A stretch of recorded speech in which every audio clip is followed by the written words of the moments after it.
Students, welcome to knowledge academy. कैसे हैं आप सभी? सर्वे भवन्तु सुखिनः की अभिलाषा रखते हुए आज के सेशन में हम डिस्कस करेंगे पॉलिटिकल साइंस से संबंधित महत्वपूर्ण तथ्य। इसमें हम देखेंगे कि संविधान क्या है, संविधान का अर्थ, परिभाषा, प्रकृति इत्यादि क्या है, what is the significance of the constitution. यह टॉपिक यूपीएससी तथा यूनिवर्सिटी एग्जामिनेशंस दोनों की दृष्टि से ही महत्वपूर्ण है, अतः दोनों ही परीक्षाओं के लिए समान रूप से उपयोगी है। But first of all I would like to say that please like, subscribe, share and motivate channel for new updates. It will be beneficial for you. आप अपने कमेंट्स अवश्य भेजें तथा हमें अवगत कराएं कि आपको किस टॉपिक पर वीडियो चाहिए या डिस्क्रिप्शन चाहिए। Now first of all let us know what is constitution, यानी संविधान क्या है। सर्वप्रथम हम मोटे तौर पर कहें तो संविधान जनरली दो प्रकार के होते हैं, एक तो लिखित संविधान तथा दूसरा अलिखित संविधान, यानी written constitution and unwritten constitution. अतः कहा जा सकता है कि संविधान उन लिखित एवं अलिखित नियमों का एक ऐसा संग्रह है जिसमें राज्य के स्वरूप, गठन, कार्य, क्षेत्र, अधिकार इत्यादि निर्धारित किए जाते हैं। इसके अतिरिक्त नागरिकों और उनके कर्तव्यों, राज्य और नागरिकों के आपस के पारस्परिक संबंधों की व्यवस्था एवं व्याख्या की जाती है। तो मोटे तौर पर संविधान में इन सभी चीज़ों का प्रावधान किया जाता है। यहाँ पर लिखित एवं अलिखित संविधान आया तो लिखित संविधान का अभिप्राय एक ऐसे संविधान से है जिसमें व्याख्या के लिए या राज्य के संबंध में व्याख्या देने के लिए अनेक दस्तावेजों का संग्रह होता है, या ये कहें कि लेख पत्र होते हैं या डॉक्यूमेंट्स होते हैं। जबकि अलिखित संविधान के संबंध में जो भी बातें होती हैं या जो भी तथ्य होते हैं वे वास्तव में लिखित रूप में उपलब्ध नहीं होते हैं, वरन वे परंपराओं का विषय होते हैं, वे व्यवहार का विषय होते हैं। अतः कन्वेंशंस के रूप में उनको कंसीडर किया जाता है। इंग्लैंड का संविधान अलिखित संविधान का एक श्रेष्ठ उदाहरण माना जाता है तथा लिखित संविधान के संबंध में भारत, फ्रांस, अमेरिका इत्यादि जो देश हैं उनके संविधान कंसीडर किए जाते हैं या उनके उदाहरण दिए जाते हैं। संविधान की परिभाषा क्या है, what is the definition of constitution, तो इसके संबंध में गिलक्रास्ट महोदय ने लिखा है कि संविधान उन लिखित या अलिखित नियमों अथवा कानूनों का समूह होता है जिनके द्वारा सरकार का संगठन, सरकार की शक्तियों का विभिन्न अंगों में वितरण और इन शक्तियों के प्रयोग के सामान्य सिद्धांत निश्चित किए जाते हैं। कहने का अभिप्राय है कि राज्य किसी भी, या इसे ऐसे समझा जा सकता है कि राज्य के स्वरूप की व्याख्या वास्तव में संविधान के द्वारा की जाती है, यानी राज्य के संगठन की विधि, सरकार के विभिन्न अंगों के संबंध में डिस्क्रिप्शन, उनकी प्रभु शक्ति का वितरण, यानी जो विभिन्न शक्तियां हैं सरकार की, उनकी शक्तियों का वितरण, सरकार के कार्यों का क्षेत्र, उनके संपादन की विधि या उनको कार्य रूप में परिणत करने का ढंग, शैली, तथा राज्य और सरकार के पारस्परिक संबंध किस तरह के होने चाहिए, इन सभी का डिस्क्रिप्शन वास्तव में संविधान में मिलता है या इन सभी का डिस्क्रिप्शन संविधान में दिया जाता है। अच्छा, एक बात ध्यान देने योग्य है कि संविधान राज्य का निर्माण नहीं करता, संविधान के द्वारा राज्य का निर्माण नहीं करता, वरन संविधान के माध्यम से राज्य के अस्तित्व का संकेत मिलता है, या ये कहें कि राज्य के स्वरूप का बोध होता है तथा किस तरह से राज्य व्यवस्था संचालित हो, इन सभी का डिस्क्रिप्शन वास्तव में कॉन्स्टिट्यूशन में दिया जाता है। कुछ विद्वान ऐसे भी हैं जो ये मानते हैं कि कॉन्स्टिट्यूशन में नियमों का विधान किया जाता है, नियम कैसे बनाए जाएं, नियम कैसे बदले जाएं, उन्हें किस तरह से व्यवहारिक रूप में लाया जाए, इन सभी का जो डिस्क्रिप्शन है वो वास्तव में कॉन्स्टिट्यूशन में मिलता है। यहाँ पर संविधान का डिस्क्रिप्शन चल रहा है तो संदर्भवश ये बताना या ये एक्सप्लेन करना इन अ नटशेल समीचीन होगा कि अरिस्टोटल ने भी संविधान के संबंध में व्याख्या की। उन्होंने विश्व के 158 यानी 158 कॉन्स्टिट्यूशन का अध्ययन किया तथा महत्वपूर्ण निष्कर्ष निकाले। अरिस्टोटल ने संविधान का वर्गीकरण जनरली दो आधारों पर किया, जिसमें उन्होंने बताया कि शासन सत्ता कितने लोगों के हाथों में होनी चाहिए तथा शासन का उद्देश्य स्वयं किसका हित साधन है, अर्थात स्वयं शासन अपने हित के लिए प्रयत्नशील है या जनता के हित के संबंध में कार्य किया जा रहा है। इन्हीं संबंधों पर या इन्हीं संदर्भों पर व्याख्या की गई है।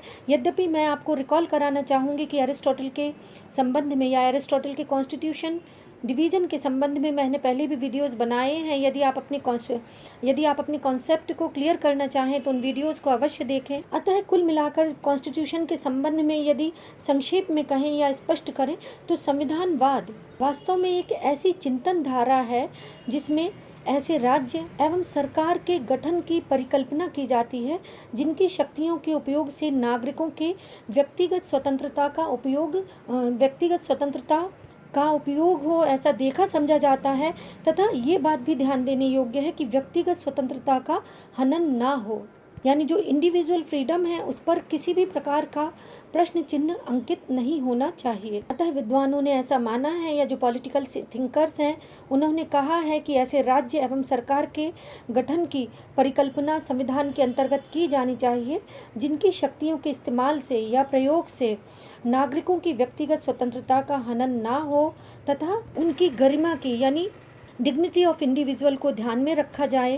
कहने का अभिप्राय है कि संविधान वास्तव में एक ऐसा दस्तावेज है या एक ऐसा डॉक्यूमेंट है जिसको एक विशिष्ट वैधानिक गरिमा प्राप्त है और जो सरकार की रूपरेखा व प्रमुख कार्यों का निर्धारण करता है, यानी सरकार का किस तरह से फंक्शन होना चाहिए, किस तरह से गठन किया जाना चाहिए, इन सभी के बारे में डिस्क्रिप्शन संविधान में दिया जाता है। किसी भी देश का संविधान यदि आप अनुशीलन करें तो आप पाएंगे कि उस देश की राजनीतिक व्यवस्था के संबंध में ज्ञान होता है तथा किस तरह की शासन प्रणाली को अपनाया गया है, इन सभी बातों को स्पष्ट उसमें किया जाता है। संविधान राज्य के प्रमुख अंगों की शक्तियों को डिफाइन करता है, उनकी रिस्पॉन्सिबिलिटी जो होती हैं उनका निर्धारण किया जाता है। यह संविधान है जिसे देश की आधारभूत विधि यानी फंडामेंटल लॉ भी कहा जाता है, जो जनता के विश्वास व उनकी आकांक्षाओं को प्रतिबिंबित करता है। इस तरह से कहा जा सकता है कि संविधान वास्तव में जीवन का एक श्रेष्ठ मार्ग है। What is the concept of constitution, ये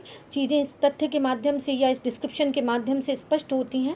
अब हम देखेंगे कि संविधान का महत्व क्या है, what is the significance of constitution. तो आप इसमें बड़ी ही सहजता से लिख सकते हैं कि किसी राष्ट्र के संविधान में निहित दर्शन को इसके माध्यम से ही देखा समझा जाता है, यानी किसी राष्ट्र का जो फिलॉसफी है या जो दर्शन है वो कैसा है, इसको संविधान के अध्ययन के माध्यम से ही समझा जा सकता है। तथा सरकार कैसी है या उस देश विशेष में किस तरह की सरकार का प्रावधान है या गवर्नमेंट है, इन सभी को कॉन्स्टिट्यूशन की स्टडी से ही समझा जा सकता है। अतः कहा जा सकता है कि कोई भी संविधान संबंधित राष्ट्र के दर्शन की रूपरेखा को तैयार करता है, उस राष्ट्र का सर्वाधिक महत्वपूर्ण लेख पत्र या दस्तावेज माना जाता है। ये इसके महत्व के अंतर्गत या सिग्निफिकेंस के अंतर्गत आप उल्लेखित करेंगे। संविधान संबद्ध देश के नागरिकों के लिए कुछ अधिकार सुनिश्चित करता है तथा उनके कर्तव्य यानी ड्यूटीज़ क्या हैं, उनकी रिस्पॉन्सिबिलिटीज़ क्या होनी चाहिए सिटीजन्स की, इनके संबंध में भी डिफाइन करता है या अवगत कराता है। इसके अतिरिक्त ये कॉन्स्टिट्यूशन ही है जो कि संबंधित राज्य के प्रति वहाँ की जनता की आशा एवं विश्वास को प्रदर्शित करता है और भविष्य में उनकी आशाओं को पूर्ण करने का आश्वासन भी देता है। अब हम देखेंगे कि संविधान के महत्वपूर्ण चरण कौन कौन से हैं, यानी लैंडमार्क्स ऑफ इंडियन कॉन्स्टिट्यूशन। जी हाँ, भारतीय संविधान के संदर्भ में हम डिस्कस करेंगे क्योंकि एग्जामिनेशंस में इससे संबंधित क्वेश्चंस आ जाते हैं। तो ये सर्वविदित है कि संविधान के महत्वपूर्ण चरण के संबंध में यदि डिस्कस करें या लैंडमार्क्स ऑफ इंडियन कॉन्स्टिट्यूशन के संबंध में हम देखें तो भारत की जो प्रशासनिक संरचना है वो वास्तव में ब्रिटिश राज्य की विरासत मानी जाती है, या ये कहें कि ब्रिटिश राज्य का जो महत्व है या भूमिका है उसको नहीं नकारा जा सकता है। जैसे लोक सेवा शिक्षा पद्धति है, राजनीतिक संरचना है, नियुक्ति है, प्रशिक्षण है, कार्यालय संबंधी कार्यविधि, जिला प्रशासन, स्थानीय प्रशासन, पुलिस तंत्र, राजस्व प्रशासन, बजट लेखा पद्धति इत्यादि जो विभिन्न प्रकार की चीज़ें हैं वे वास्तव में ब्रिटिश शासन से ही ली गई हैं, या ये कहें कि इनकी जो जड़ें हैं वो वास्तव में ब्रिटिश शासन से ही प्रभावित हैं। इसी तरह से इसके संवैधानिक विकास यानी कॉन्स्टिट्यूशनल डेवलपमेंट के संदर्भ में हम डिस्कस करें तो कॉन्स्टिट्यूशनल डेवलपमेंट में 1773 यानी 1773 का विनियमन अधिनियम यानी रेगुलेटिंग एक्ट ऑफ 1773 को महत्वपूर्ण माना जाता है।